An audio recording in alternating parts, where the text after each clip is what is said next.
নমস্কার বন্ধুগণ, আমি শ্রী অরবিন্দ। আজকের আপনাদের জানাবো কন্যা রাশির 2026 সাল কেমন যাবে।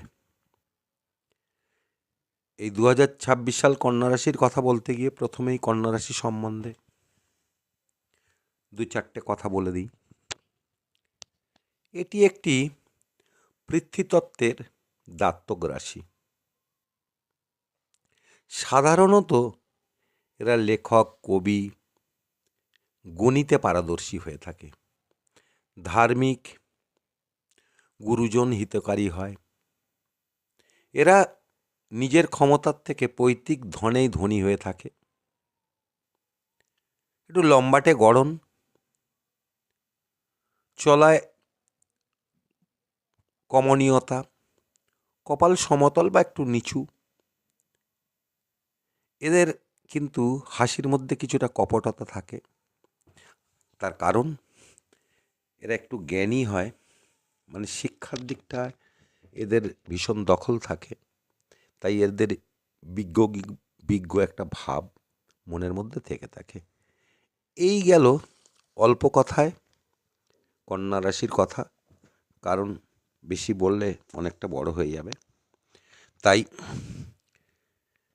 বড় ভিডিও করতে চাই না, সেজন্য ছোটোর মধ্যে সারলাম। এবার বলছি কন্যা রাশির 2026 সালের শুরুতে গ্রহ অবস্থান কি আছে, এটাও অল্প কথায় বলছি। যদিও শুরুতে অনেক বেশি গ্রহের কথা বলছি, তবে মূল 5টা গ্রহের উপরে সারা বৎসরের বিচার বিবেচনা হয়ে থাকে বা ক্যালকুলেশন হয়ে থাকে।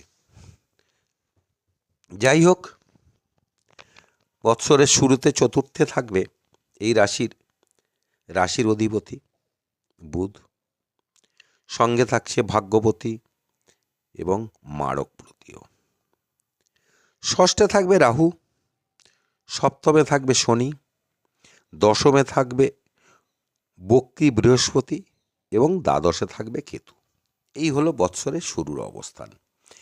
এই অবস্থানের ভিত্তিতে আপনারা কি ফল পাবেন সারা বৎসর, আর অন্য মাসে গ্রহের পরিবর্তন কি কি, সেগুলো সেভাবে বলছি না, তবে কয়েকটা কথা আপনাদের বলে দিই। যেটা বড় গ্রহ, গুরুত্বপূর্ণ গ্রহ, তাদের কথা। বৃহস্পতিদেব অর্থাৎ চতুর্থপতি এবং সপ্তমপতি এখন মিথুনে আছে বক্রী অবস্থায়। মার্চের 11 তারিখ উনি ডাইরেক্ট হবেন, আর জুনের 2 তারিখ কর্কট রাশিতে গমন করবেন। 31শে অক্টোবর সিংহ রাশিতে প্রবেশ করবেন এবং 13 ডিসেম্বর সিংহ রাশিতে উনি বক্রী অবস্থায় বিচরণ করবেন। এর মধ্যে শনিদেব 27শে জুলাই বক্রী হবেন ওই মিনেই, এবং স্টেট হবেন ডিসেম্বরের 11 তারিখে। আর রাহু ওই ডিসেম্বরের 5 তারিখে গৃহ পরিবর্তন করবেন, সঙ্গে কেতুও, অর্থাৎ মকরে আসবেন, যাবে কর্কটে। এই হলো সারা বৎসরের গ্রহের অবস্থান। এই ভিত্তিতে কি ফল পাবেন সেটাই এবার আপনাদের জানাচ্ছি। বৎসরের শুরুতে কন্যা রাশির ভাগ্যবতী চতুর্থে থাকছে, তাই শান্তিপূর্ণ আনন্দোৎসব পর্ব থাকবে বৎসরের শুরুতে।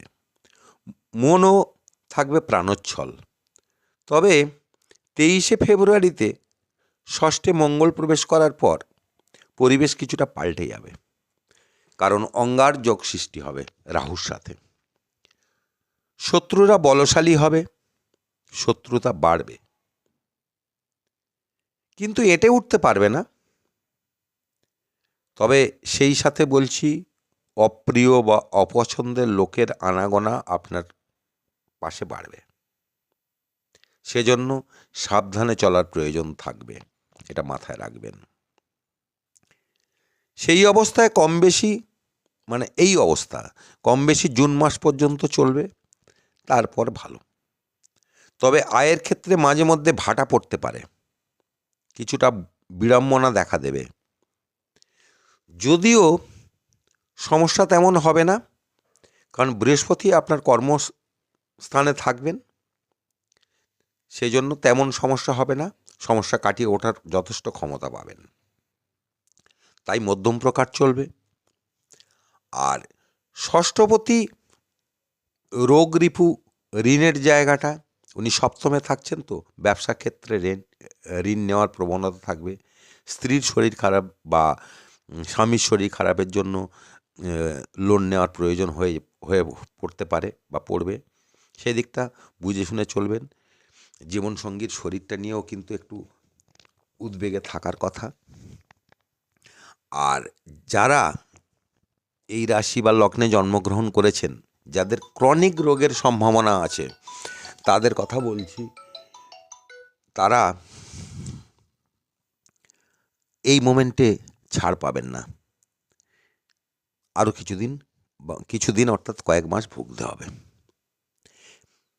অনেক ক্ষেত্রে দেখা যাবে যে সমস্যায় পড়েছেন, ডাক্তারের কাছে গেছেন, কিন্তু ডাক্তার বিভিন্ন টেস্ট দিয়েছেন, টেস্ট করেছেন, তেমন কিছু ধরা পড়ল না। এরকম ঘটনাও ঘটবে আপনাদের জীবনে। তবে জন্মকালীন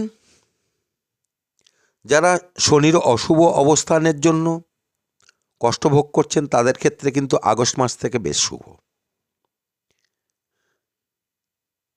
জীবনসঙ্গীর হঠাৎ কোনো ভালো খবরে উৎফুল্ল হওয়ার সম্ভাবনা থাকছে এই বৎসরে, মানে অনেক কটা শুভ খবরও পাচ্ছেন।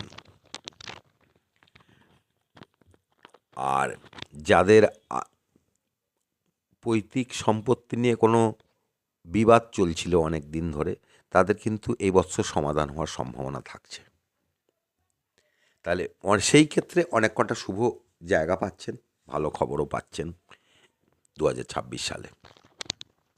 আর বলি, এই বছরে বিবাহ যোগ শুভ, অর্থাৎ শুভ নির্দেশ করে, তেমন কোনো সমস্যা হওয়ার কথা নয় প্রায় সারা বৎসর জুড়ে।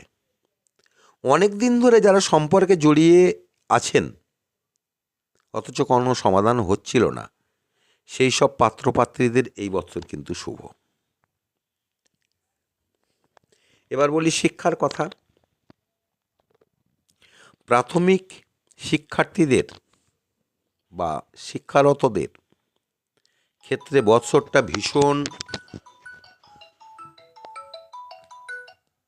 শুভ, কোনো রকম কোনো সমস্যা থাকছে না। উচ্চ স্তরের শিক্ষার্থীদের বৎসরটা ভালো যাবে। বিশেষ করে ইঞ্জিনিয়ারিং, মেডিকেল বা রিসার্চের সঙ্গে যুক্ত ব্যক্তিদের ভীষণ ভালো। কিন্তু যারা বিদেশে পড়াশোনা করতে চান বা পড়াশোনার ইচ্ছে আছে, তাদের ক্ষেত্রে মার্চ মাস থেকে পুরো বৎসরটা ভালো। এই হলো শিক্ষার দিক এই বৎসর। আর এই রাশি বা লগ্নের জাত ব্যক্তিদের শরীরের ভিতরের সমস্যা, সেই সাথে রক্তচাপ, মেজাজ হারানো, এইরকমই যোগ থাকছে। সেগুলো নিয়ে একটু চিন্তাভাবনা করবেন। আর জুলাই মাসের পর থেকে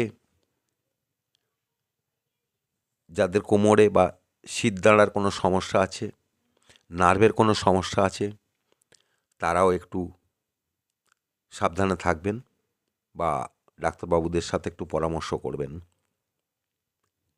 এবার বলছি চাকুরির কথা।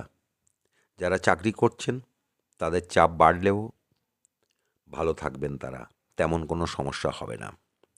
তবে নতুন চাকরি প্রার্থীদের জন্য সুখবর থাকছেই, ভীষণ সুখবর এই বৎসর।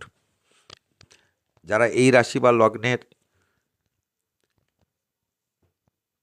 চাকরি প্রার্থী আছেন, অনেক দিন চেষ্টা করছেন, কোনো সমস্যার সমাধান হচ্ছে না, তাদের ক্ষেত্রে বৎসরটা কিন্তু ভালো। আর ব্যবসায়ীদের কথা বলছি, কিছুটা টানাপোড়েনের মধ্যে চললেও সমস্যা অনেকটা থাকলেও কিন্তু ভালো হবে। তবে লাভ দিয়ে ভালো কিছুর আশা করবেন না, তাহলে কিন্তু সমস্যায় পড়বেন। ধীরে চলো নীতি নিন, অবশ্যই উন্নতি করবেন। বিশেষ করে যারা ট্রান্সপোর্ট, লৌহ, খাদ্যশস্য, মশলা, বস্ত্র, মাটির তৈরি জিনিসের ব্যবসা করেন, তাদের ভালোই যাবে। কলকারখানার সাথে যুক্ত ব্যক্তিদের ব্যবসা ভালো চললেও আয়ের জায়গায় বেশ টাইট অবস্থা হবে। হ্যাঁ, সেদিকটা খেয়াল রেখে চলবেন। যদিও জানুয়ারি, ফেব্রুয়ারি, মে, জুলাই, আগস্ট, অক্টোবর মাসগুলি ব্যবসায়ীদের পক্ষে উল্লেখযোগ্য উপার্জনের মাস হিসেবে ধরে নিতে পারেন। সর্বোপরি বলি, কোনো সমস্যায় পড়লে কোনো ভালো জ্যোতিষবাবুর সঙ্গে জন্মছক নিয়ে আলোচনা করে নেবেন, সেটা নিলেই ভালো। কারণ অনেকটা কমপ্লেক্স আছে এবছর, তথাপি ভালো। কারণ যে বর্ষফল আমি জানালাম সেটা গোচর ভিত্তিতে, কোনো নির্দিষ্ট জন্মছকের উপরে নয়। তাই সমস্যায় পড়লে নিজের জন্মছক নিয়ে কোনো জ্যোতিষবাবুর সাথে আলোচনা করে নিন, ভালো যাবে।